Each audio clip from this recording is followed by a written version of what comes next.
ദൈവനാമം മഹത്വപ്പെടുമാറാകട്ടെ.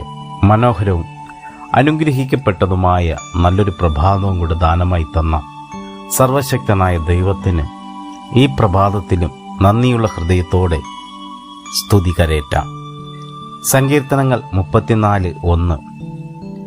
അവിടെ നമുക്കിങ്ങനെ കാണുവാൻ കഴിയുന്നു: ഞാൻ യഹോവയെ എല്ലാ കാലത്തും വാഴ്ത്തും, അവൻ്റെ സ്തുതി എപ്പോഴും എൻ്റെ നാവിന്മേലിരിക്കും.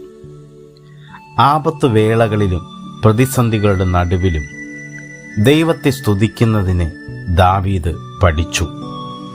ദൈവം സകലത്തിനും ഏത് സാഹചര്യങ്ങളിലും എന്നും മതിയായവൻ എന്ന് ദാവീദ് മനസ്സിലാക്കി. സ്വയം പ്രശംസിക്കുന്നവർ ധാരാളം പേരുണ്ട്. എന്നാൽ ദാവീദ് ദൈവത്തിൽ മാത്രം പ്രശംസിച്ചു. സ്വന്തം മാതാപിതാക്കളാലും കൂടപ്പിറപ്പുകളാലും തള്ളപ്പെട്ട ദാവീദ് ഒറ്റപ്പെടലിൻ്റെ വേദനയും മരണനിഴലിൻ്റെ താഴ്വരയിലും ജീവൻ അപഹരിക്കാൻ വരുന്ന പ്രതികൂല ഘട്ടങ്ങളിലും ഒരു ഉറച്ച തീരുമാനമെടുത്തു: ഞാൻ യഹോവയെ എല്ലാ കാലത്തും വാഴ്ത്തും, അവൻ്റെ സ്തുതി എപ്പോഴും എൻ്റെ നാവിന്മേലിരിക്കും. പ്രിയമുള്ളവരെ, ഇതുപോലെയുള്ള നിരവധി ഘട്ടങ്ങളിലൂടെ നാം കടന്നു പോയവരാണ്.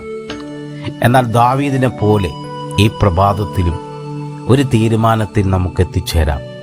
എൻ്റെ ജീവിതത്തിൽ എന്തൊക്കെ പ്രതികൂലങ്ങൾ വന്നാലും, എന്തൊക്കെ പ്രതിസന്ധികൾ വന്നാലും ഞാൻ പറയും: യഹോവയെ ഞാൻ എല്ലാ കാലത്തും വാഴ്ത്തും, അവൻ്റെ സ്തുതി എപ്പോഴും എൻ്റെ നാവിന്മേൽ തന്നെ ഇരിക്കും.